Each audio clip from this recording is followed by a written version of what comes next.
welcome to our channel. Today we will talk about Japanese serial killer, child rapist and necrophile Tsutomu Miyazaki, known as the Otaka Killer.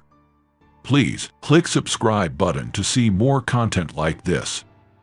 The word otaku refers to people who consume anime and manga. Miyazaki is called by this name because he had a large collection of violent manga and anime and used these as an excuse for his murders. Let's hear about this serial killer who committed horrifying murders in the late 80s. To understand the motives behind his murders, we need to delve into his childhood and teenager years. Miyazaki was born on August 21, 1962 in Tokyo, Japan. He was the eldest son of a wealthy family.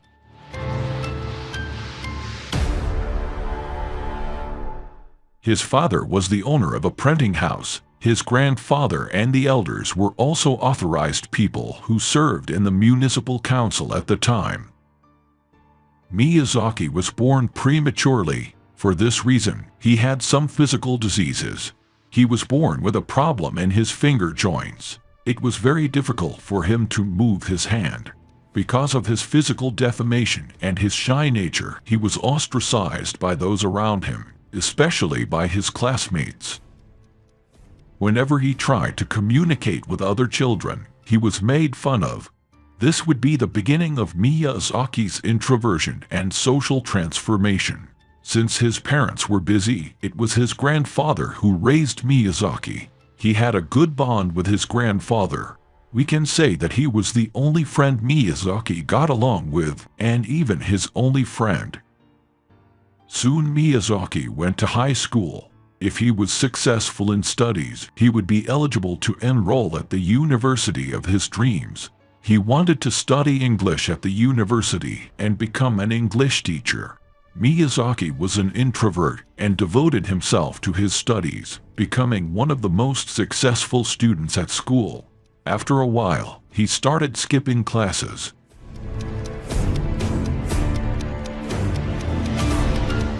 By 1999, he ranked 40s out of 56 other students in his class. He could not get the scholarship he wanted, but he received training as a photographic technician at a private college. Photography was his hobby, and he thought to pursue it as a career. Even though his father owned a printing house, Miyazaki did not want to take charge of this company. He chose to follow his own dreams, and by the mid-1980s he was working as a photographic technician. But the money wasn't enough. He couldn't make ends meet. He was living alone. Eventually, after he was kicked out of his house because he couldn't pay the rent, he went back to his family house.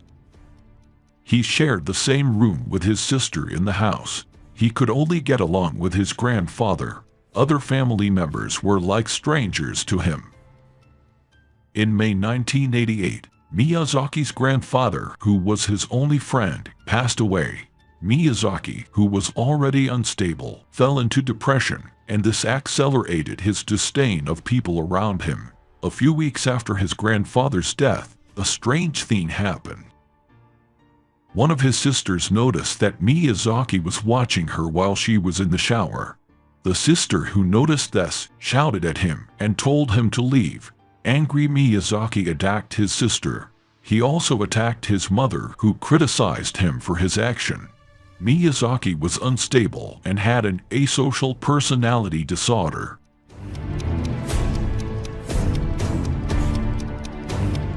He was easily influenced by events he experienced. We will talk more about his personality while revealing his motives behind his crimes. Miyazaki was addicted to violent anime and manga, which he would later use as an excuse for his crimes. Let's look at the crimes he committed. Between August 1988 and June 1989, Miyazaki was going to take the lives of 4 little girls. Miyazaki committed his first crime a day after his birthday on August 22 in 1988. Miyazaki abducted a young girl named Mari Kano while she was playing at a friend's house and drove her to a wooded area. Neighbors soon noticed that the girl disappeared and started looking for her. The search yielded no results. The girl's father immediately called the police. Miyazaki had called the girl to him and took her under a bridge. Before killing her, he spent about an hour with her in the car. He engaged in acts of necrophilia with her corpse and left her in a deserted place near his house. He removed some of her body parts and kept them as trophies in his closet at home.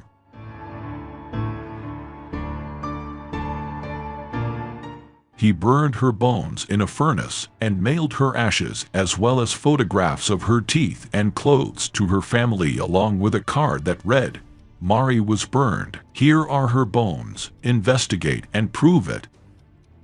He would commit his second murder on October 3. He came across the 7-year-old Masami while driving his car. He told her that he could give her a ride home, but he would not take her home. He took her under the bridge to the place where he murdered Mari. He attacked her just like Mari and took her clothes with him after murdering the girl. There are various so-called trophies that serial killers get from their victims. Miyazaki collected clothes and photographs of his victims. Miyazaki was searching his third victim on December 12. He found 4-year-old Erika while returning from her friend's house. He forced her into his car and drove her to an empty parking lot. Here he took some photographs of her and then killed her. He then placed her body in the trunk of his car and left it at a point in the parking lot. He hid her clothes in the woods. A poor girl's body was found 3 days later.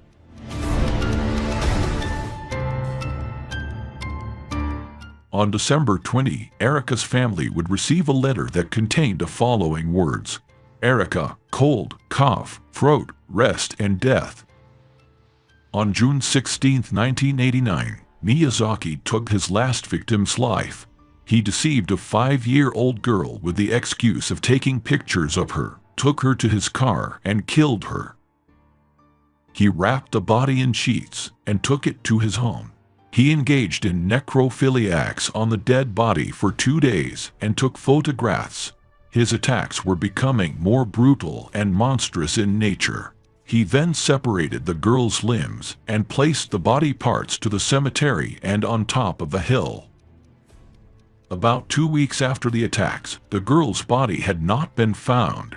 Fearing that police might find the body parts, Miyazaki took them to his house. He hid them in his closet next to other victims' body parts.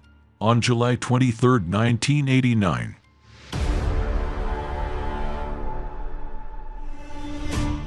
Miyazaki was looking for his next victim.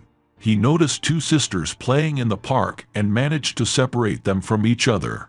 He took the younger girl with him and took her to a place where he took her photos. A girl's father arrived in the area after the girl had informed him about her sister's disappearance. The angry father attacked Miyazaki but couldn't defeat him. Miyazaki started to run away. After fleeing from the area, he returned to get his car. The father had already called the police. When he arrived to take his car, the police arrested Miyazaki. Police searched Miyazaki's house, where they found 5,763 videotapes that contained violent anime. He would later tell police that he was motivated by these anime while committing his crimes. The videotapes also contained footage of his victims. So, what were Miyazaki's motives? Let's take a deeper look at this. He felt lonely and isolated all his life.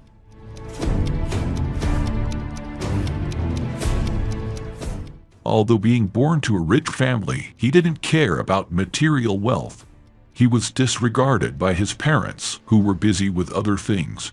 He thought that no one could hear his voice, and no one understood him. Except for his grandfather. With his grandfather's death, he was depressed. The more isolated he was, the more monstrous he became. He was already psychologically unstable.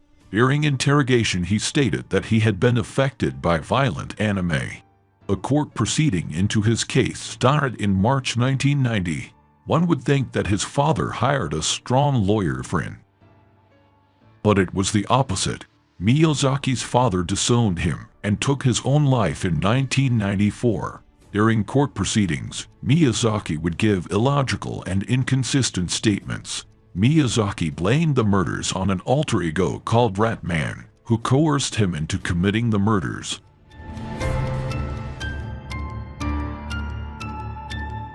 There was a long court process that lasted 7 years. Miyazaki's mental health was the focus of the debate. 3 separate teams of expert psychologists were assigned to examine him. 2 teams said he was normal. The other team declared that he had schizophrenia and personality disorder. A judge ruled that Miyazaki's crimes were unforgivable. He was sentenced to death on April 14, 1997. On June 17, 2008, Miyazaki was executed. The terrible murders he committed remained to be in the focus of attention. Miyazaki's case showed how scary a person's inner world could be.